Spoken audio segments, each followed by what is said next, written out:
sits alone in that little house with nowhere to go. There's no one to talk to, and at 90 she's moving slow. She has a family somewhere out there, but she never sees them. Guess they don't care. She's the forgotten one. She's been thrown away. Can you tell me if someone's seen her today?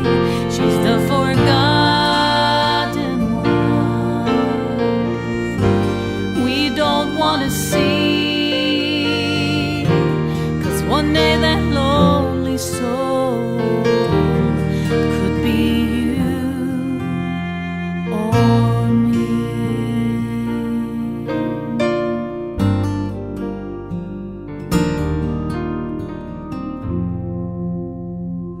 He's 86, a fragile old man. His wife's been gone nearly a year. There's no one now to check on him. His friends have all disappeared. I heard he fell the other day when there was no one around. He lay there for hours before he was found. He's the forgotten one. He's been thrown away. Can you tell me if someone's seen him today? He's the forgotten one. We don't want to see, 'cause one day that lonely soul could be you or me. We're taught to respect our elders. It's their families that we blame. But isn't it really all of us that should be ashamed? They're the forgotten ones we don't want to see, 'cause one day those lonely souls could be you or me. She sits alone in that little house with nowhere to go. The Forgotten One. Wow. Let's take a few minutes and explore some facts about the forgotten ones. Our elderly in this country receive Social Security payments based on salaries of 30 to 40 years ago. Most are living on fixed incomes of about $500 to $600 per month. Imagine yourself living on a fixed income of about $500 to $600 a month. There is no waiting to help these seniors. There really is no excuse for the wealthiest nation in the world to have any elderly person going without food. We owe these people. They are the ones that raised us, taught us our morals, turned us into who we are today, and made the great sacrifice to protect this country in our greatest time of need. How can we turn our backs on them? They are part of what is known as the greatest generation. Many of these elderly do receive monthly food stamps to help supply their nutritional needs. Most are eligible for only a sum of $16 per month. Imagine yourself living on $16 per month to supply your nutritional needs. That statement you've heard that the elderly, many times, have to choose between food or much-needed medicine. Well, it's true. Currently, we are able to provide a single nutritional meal per day for 5 days per week. We are required to send quarterly meal evaluations to all elderly receiving Meals on Wheels.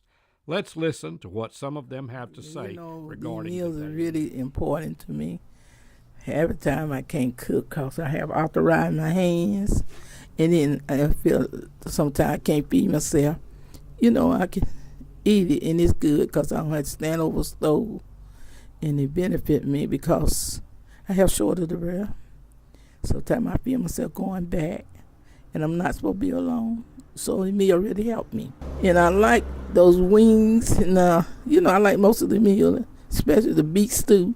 I love that, and them little wings, chicken wings, and the green.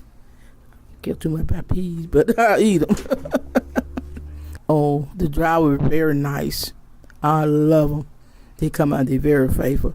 Because a lot of time I can't go to the door, and they'll bring it on in to me. And I'll be right there, and I tell them, I say, I don't feel good today, but they understand. They'll bring it on in. And I always say, have a nice day. Very good to see them. They real good. I love them. Everyone come, they're nice. Also, the meal they give us, I don't have enough money to buy nothing, and the meal really help me.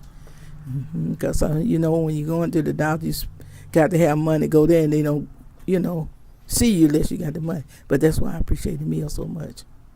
Thank you. Next June I'll be 95.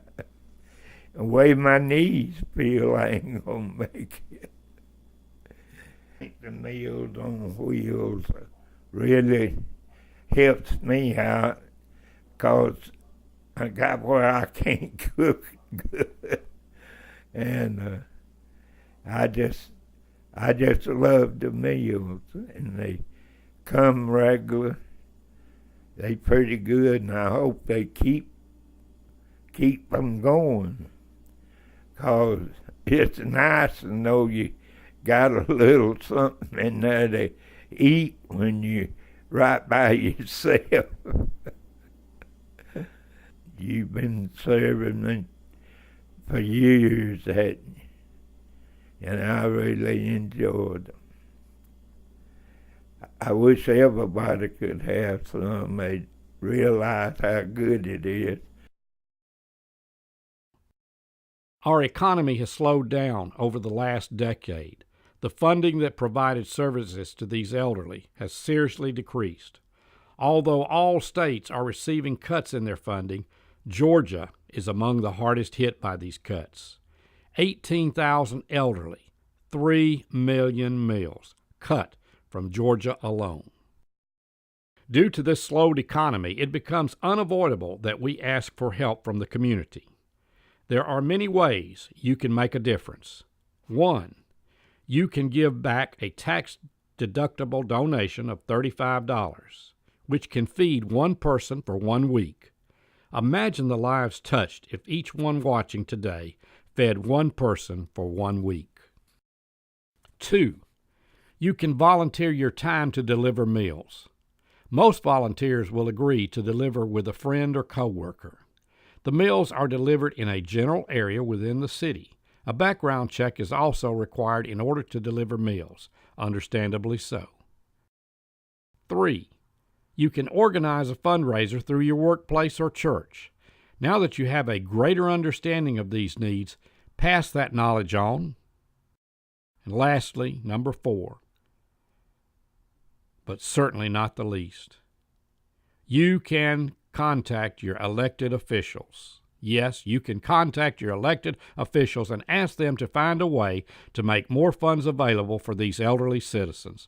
Let them know your heart belongs to these forgotten ones.